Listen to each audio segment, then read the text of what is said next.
I broke the hammer, and I kind of almost broke my ankle. Oh my god. Hey, it's Yaeji. Follow me on my Dazed Day Out. I'm dazed. Follow me. Watch out for cars. Oh, it's there. This is Hermano's Colombian coffee roaster. It's really good, and I love the owner lady. She's really friendly. So yeah, you want to try this coffee? Yeah, sure. Korea's so layered for me because I wasn't born there. I was born in New York. When I first moved there, it was when I was like 9, and I had never been surrounded by so many people that looked like me.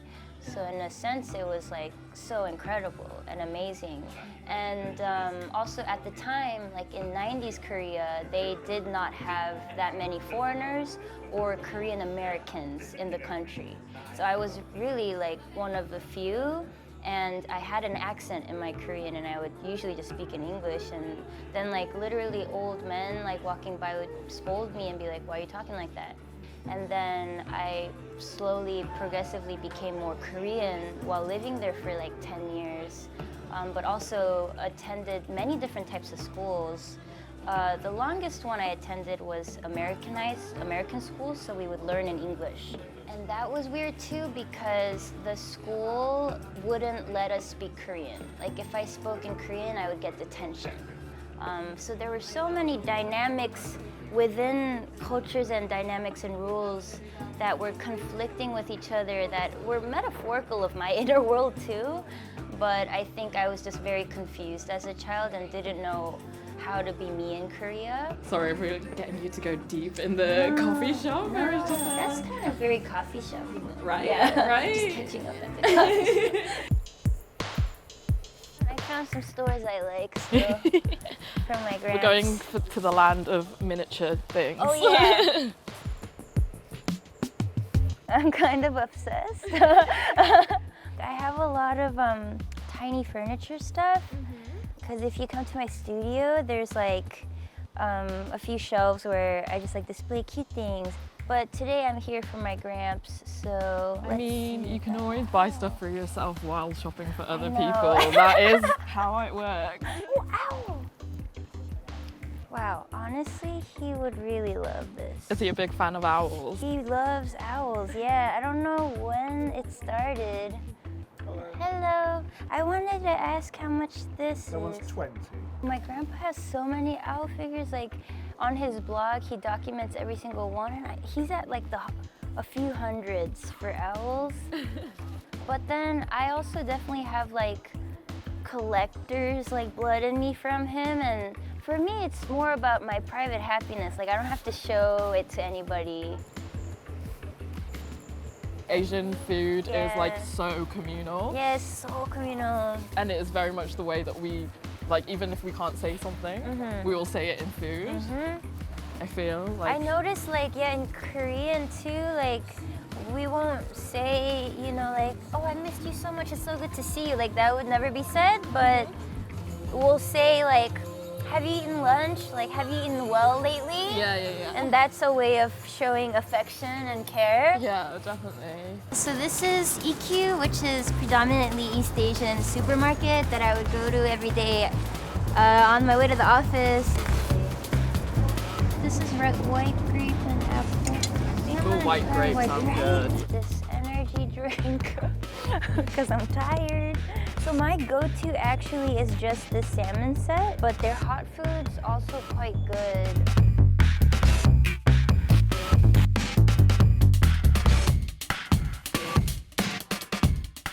So we're here with the haul that we just got from the Asian supermarket. I got these cucumber lays, certified banger. And then this, Dragon Ball soda that I used to drink all the time when I was working out of the XL studio making this album. So it's a little bit fueled by the soda. And then I got my favorite kimchi, jonggatjip. It's the best. The only thing I did know really before starting it all was, in a real sense, I'm working, right? This is my work. So when I thought about it like that, I was like, okay, next project, am I ready to write an album? I still haven't written an album, and it's been years since I first made music. And I was like, well, what do I think an album is? And I guess to me, it signified a singular intent, a body of work that reflects a singular intent. And that can be abstracted and stretched in many ways, but I knew that would be challenging for me because how I normally create is so spontaneous and messy. I was like, I need to write a story and build this world so that when I start writing the music, I will go to that place, and that's what keeps my singular intent. And everything kind of happened in parallel. I don't think I can say I knew this album was going to be about my anger that's been suppressed for 30 years. It wasn't like that. But as I was writing and as I was improvising, I think I discovered a lot along the way. You're saying you take it so seriously, but you also are involved in like all aspects of it, like the visual, the origin stories. What comes first to you? Is it the characters, or is it like the sounds first? It started as notes and dreams. I took this class called Rhythm Race Revolution that was an online Zoom class, and we listened to a lot of music and read writings, and that class really redefined my relationship to music. And that's when I started thinking about music as alchemy, how feelings are alchemy as well. We are like alchemists because all of these things can transmute into something else. And then I thought about magical girl anime genres that I grew up with, and how that was a place of safety and comfort through the pandemic, and how alchemy ties into that, and how my life ties into that, and how Korean shamanism ties into that. And this became a vehicle for me processing trauma and childhood and remembering more of my childhood, which wasn't easy. And then I had dreams, and I was getting Reiki healing from a friend, and I journal a lot. And then I met this illustrator Sangyeol in Korea, who we've been a fan of each other without knowing. And so I started improvising with him. I brought all of these writings and thoughts to him, and every week we would meet up and he would draw and I would write. And then that's how the comic came to be. And so I guess all of that happened before the music, to kind of answer your question. You said yesterday that you have four different... I have four, yeah. 4 different kinds of diaries. I wonder if you could speak on your 4 different kinds of diaries. It's really crazy, but the reason why I have so many is because I'm obsessed with documenting. I fear that if I don't write it down, I will forget. If I don't remember, then did that experience happen? But the 4 I have are, 1 is kind of insane. It's a hourly diary, and I don't plan it. I do it retroactively, like after the day's over, I'll clock, okay, from this time to this time I hung out with you and like did this interview. And it's been helpful as data keeping, because I learn a lot about my habits and even about my emotional state. And then the other one is like a gratitude diary where I write the 4 L's. It's liked, learned, longed for. I still can't remember the 4th one. There's one more, and then so I fill out the prompt, and then I write a few thankful for of that day. And the other one is a throw-up diary where I literally no filter, just write everything. So that's the one that can't leak into the world. It's like secret. And then the other one is a 5-year diary where you just write a sentence every day and you can compare the same day every year for 5 years on one page. And that one's trippy. It's really fun as you accumulate all the records. Wow. Of time. When it gets really raw, I sometimes just don't even write about it. Yeah. I let myself forget, perhaps. Yeah, no, there's definitely things that are better like expressed in different ways. I think like one of the main takeaways from yesterday was like when you said that there was like things that you could say sonically, that you, like where language fails, you could fill in with like sound, and I wonder if you could like talk about that process. An example of that is in this song called Pass Me By, where I say like, today has been a little weak, a little strong, I light a little fire. And then in Korean, I mean, that song in general is about how younger me has been here the whole time looking at me. And then I realized, oh, maybe there's a different way I can say something. Or if it's a feeling, then maybe there are no words for it. And I think with that song, the main chorus is just fun. It's just na na na na, and a melody, and a bass, and this like driving drum kit sample, and that was enough to say the things I wanted to say. And then there's an interlude where I talk specifically about this. And it's one where I say it's a feeling without words, it's a melody with feelings. If you write it down, the thoughts dissipate and it's freeing. Even though we don't share the same mother tongue, I'll write it down for you, I'll remember for you.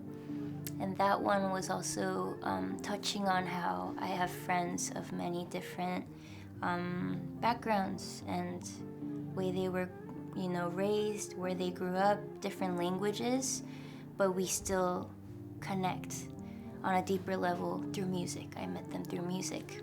So it's about, even though we don't share the same mother tongue, we can carry the space for each other, we can remember things for each other and create a reality together. Yeah, I think you definitely get that sense of like world building, and obviously your world is like full of people that are just your friends, that are like, that you bring in on your collaborative journey. I wonder if you can speak on like that and like how it figured into like, obviously in your music video, it's like you're your family as well.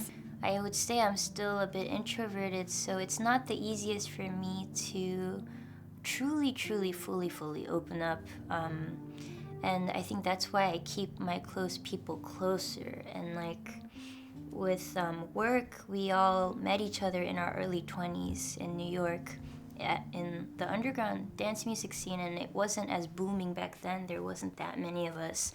And so yeah, it was just a special bond, and because we were young, we were all growing together in our careers, and everyone's creative and really smart and really delightful, and I really respect all of them. So it was just so organic, like, what do you want to do? Like, what are you working on? And it all aligned. Beautiful way to keep like work from not feeling like work as well. Yeah, also that, because you want to just live too, you know?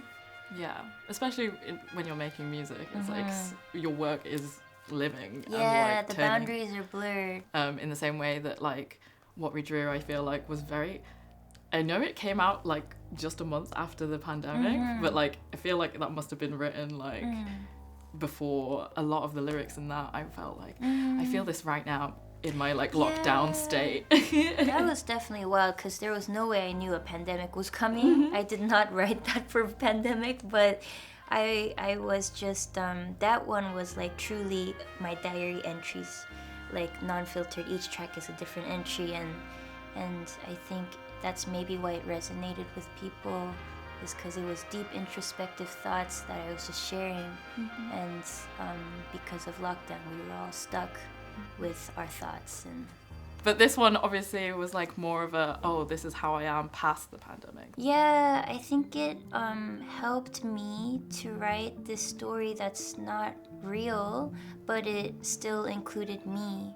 And then a sidekick, the hammer, because it allowed myself to reimagine me and to be a version that maybe I would hesitate to be in, like, whatever my real life.